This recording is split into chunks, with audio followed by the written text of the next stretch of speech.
Thank you, Steve. And hello, everyone. Prime Minister Bob Hawke is claiming overwhelming caucus support for his stand on banning mining at Coronation Hill after a special meeting tonight. Oh, it was overwhelming support for the Prime Minister and the Cabinet position. Caucus sources described it as a passionate debate, but the pro-Hawke camp overwhelmed the mainly pro-Keating supporters wanting to mine at Coronation Hill. But complaints the debate was one-sided. I think an hour was totally inadequate to discuss an issue as important as this. Labor's left is delighted. One of the best decisions the government's taken, and widely regarded. The Prime Minister says opposition to the no mine decision at Coronation Hill is dead. Overwhelming support. Are you happy this is the end of the issue? Well, I'm always happy with overwhelming support. Is it the end of the issue in caucus now? Yes. Earlier in the Parliament, Mr Hawke refused to debate the split Cabinet decision on Coronation Hill. John Hewson, sharply critical. The Prime Minister's not only a liar, but he's a coward as well. In Canberra, Dennis Grant, 7 News. A new development tonight in the mysterious political inquiry by Tasmanian police. A Green MP has identified his party as being at the centre of the rumours. I don't want to make any comment at the moment, thanks. Michael Field left state parliament determined to ignore questions about the police investigation that has rocked his state.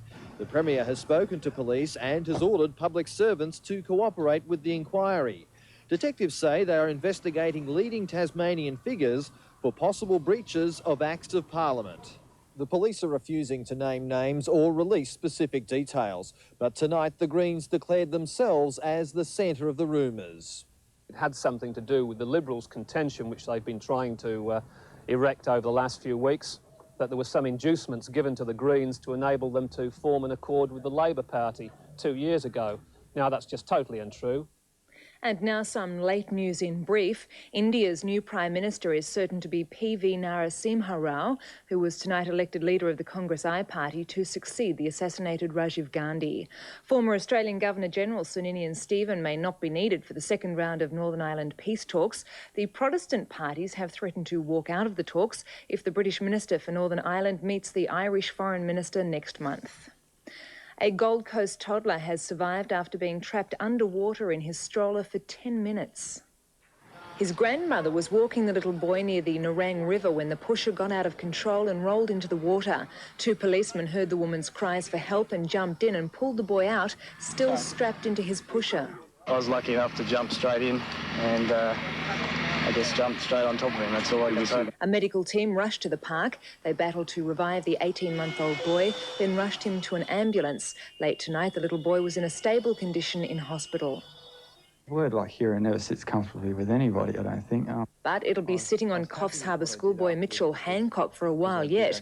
Yesterday, he tackled a boy who started shooting during a school sports carnival, wounding teachers Paul Israel and Wayne Bailey and schoolgirl Louise Beattie. A 13-year-old boy charged with attempted murder has been flown to Sydney.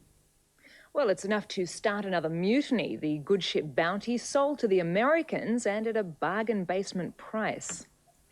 The $6 million ship made its debut in the Mel Gibson film of the same name 12 years ago. For the past few years, it's been a familiar sight on Sydney Harbour until the owners became fed up with harbour regulations. Today, an anonymous American corporation bought it for an undisclosed reason at an unbelievable price. Sold, $800,000.